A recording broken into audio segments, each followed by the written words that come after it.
తెలంగాణ తొలి ముఖ్యమంత్రి కల్వకుంట్ల చంద్రశేఖరరావు పుట్టినరోజు సందర్భంగా గ్రీన్ ఇండియా ఛాలెంజ్ మేడ్చల్ నియోజకవర్గం ఇన్ఛార్జ్ మెట్టు శ్రీకాంత్ రెడ్డి ఆధ్వర్యంలో మేడ్చల్ మండలం గుండ్లపోచంపల్లి మున్సిపాలిటీ పరిధిలోని గౌడవెల్లి సాకేత్ భూసత్వలో వృక్షార్చన కార్యక్రమంలో మాజీ రాజ్యసభ సభ్యులు సంతోష్ రావు, మాజీ మంత్రి మేడ్చల్ ఎమ్మెల్యే మల్లారెడ్డిలు పాల్గొని మొక్కలు నాటారు.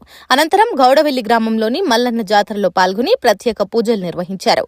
అదేవిధంగా కేసీఆర్ పుట్టినరోజు సందర్భంగా కృషి హోంలో అనాథ విద్యార్థులతో కలిసి కేక్ కట్ చేశారు. విద్యార్థులతో కలిసి భోజనం చేశారు. ఈ కార్యక్రమంలో మేడ్చల్ మండల అధ్యక్షులు దయానంద్ యాదవ్, మేడ్చల్ మున్సిపల్ బీఆర్ఎస్ అధ్యక్షులు భాస్కర్ యాదవ్, నాయకులు తదితరులు పాల్గొన్నారు. శుభాకాంక్షలు. ఈరోజు ఆయన జన్మదినం అంటే ఒక పండుగ దినం. ఎందుకంటే భారతదేశంలో 28 రాష్ట్రాలుంటే అందులో ఒక ఆదర్శ రాష్ట్రంగా తీర్చిదిద్దిండు మన కేసీఆర్ గారు. దేశంలోనే 12,769 గ్రామాలుంటే ప్రతి గ్రామంలో తాగునీరు, సాగునీరు, డంపింగ్ యార్డు, గ్రేవ్ యార్డు, 24 గంటల కరెంటు, ఇవన్నీ కూడా మన క్రీడా మైదానం, ఇవన్నీ కూడా తీర్చిదిద్దింది.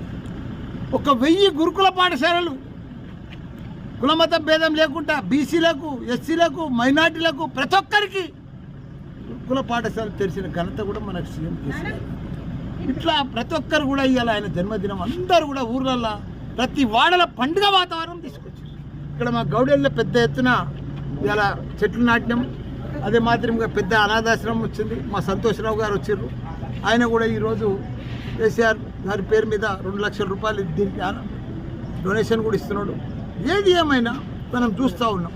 ఎక్కడ చూసినా కేసీఆర్ కేసీఆర్ కేసీఆర్. ఆయన మళ్ళీ రావాలి, సీఎం కావాలి అని ప్రజలంతా కొట్టుకుంటున్నారు. కాబట్టి ఆయన 110 ఏళ్ళు మంచిగా బతకాలి ఆనందంగా.